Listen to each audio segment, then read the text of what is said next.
America. It is September 11th, 2025, and I don't have four things for you to know this afternoon. I just have one thing for you to know this afternoon, and that is that the country goes in the direction we choose for it to go.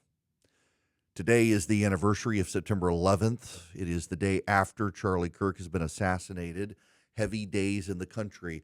What you do moving forward will all of us collectively, by our individual actions, decide the fate of the country. I have to say I am shocked by the number of teachers, elementary, high school, and college teachers, who have felt it perfectly fine and normal to go on social media and ghoulishly gloat over the death of Charlie Kirk and say he got what he deserved or he in some way was culpable for his death.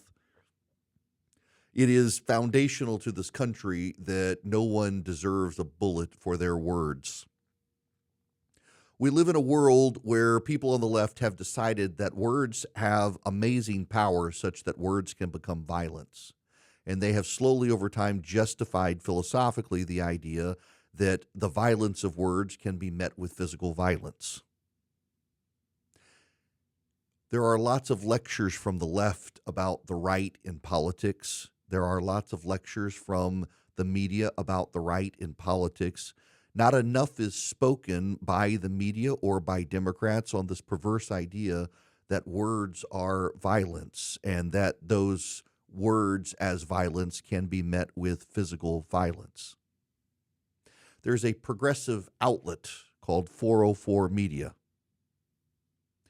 that wishes us to know it is, quote, undeniable that Kirk was not just a part of the extremely tense, very dangerous national dialogue.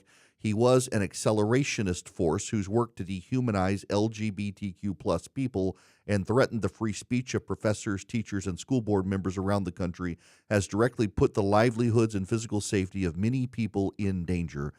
We do no one any favors by ignoring this, even in the immediate aftermath of an assassination like this.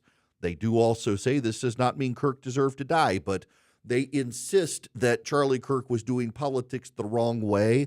And they're responding to a piece by Ezra Klein, the progressive writer in the New York Times. He insisted Charlie Kirk was doing politics the right way. Why do they say it was the wrong way? They say it was the wrong way because Charlie Kirk did not embrace the LGBTQ plus agenda. Charlie Kirk did not believe that transgenderism was anything other than mental health. Charlie Kirk did not actually embrace the progressive left's agenda. And Charlie Kirk believed in noting the professors, teachers, and school board members around the country who thought it was comfortable putting pornography in elementary schools. And therefore, according to them, he was dangerous to the national dialogue and an accelerationist force dehumanizing the LGBTQ plus people. No. He was a political activist on the right with political ideas from the right. He was a Christian and he was a conservative and he had ideas mainstream to those groups. And yet the left has decided it has a place in society where it gets the privilege and power to police the other side. That is our side. The left needs to police its own side and let the right police its side and then meet in the battle of ideas with voices, not bullets, to decide the future of the country. There are too many people who want to focus on the side opposite them, who don't necessarily want to reflect on their own side. And it would behoove members of the left in and out of the press to spend a time focusing on why it is so many progressives, doctors, lawyers, politicians, and educators, particularly elementary and secondary school teachers, have felt very comfortable going to their LinkedIn accounts and Facebook accounts and other social media outlets to celebrate, cheer, or otherwise excuse the assassination of a political enemy of theirs.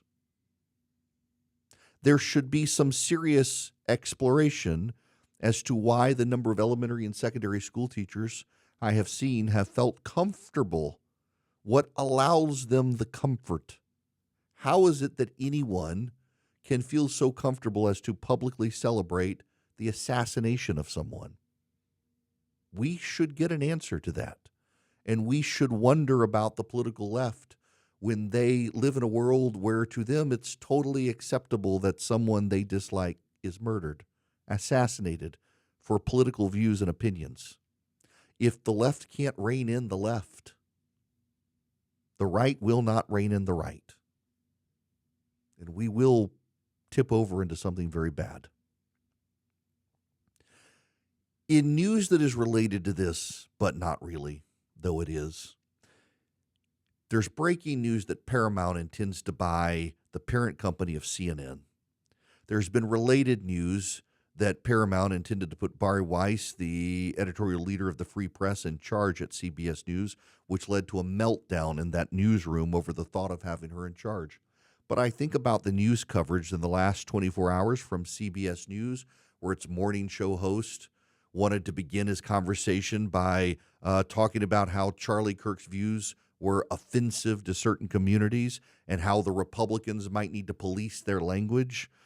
I think about the Democrats CNN led on, unchallenged, unchecked, to say, well, but Donald Trump started this with his rhetoric. I think about these things because I think that having a sane media, a free press, actually is good for our society. And we don't really have a free press. We have a press that is captured by its hatred of the right and dictates the terms of media coverage to be beneficial to the left and to echo the sentiments of the left and the elite in New York City and Washington, D.C. It's completely unrepresentative of the people as a whole. Having Fox News on an island actually is not a good thing.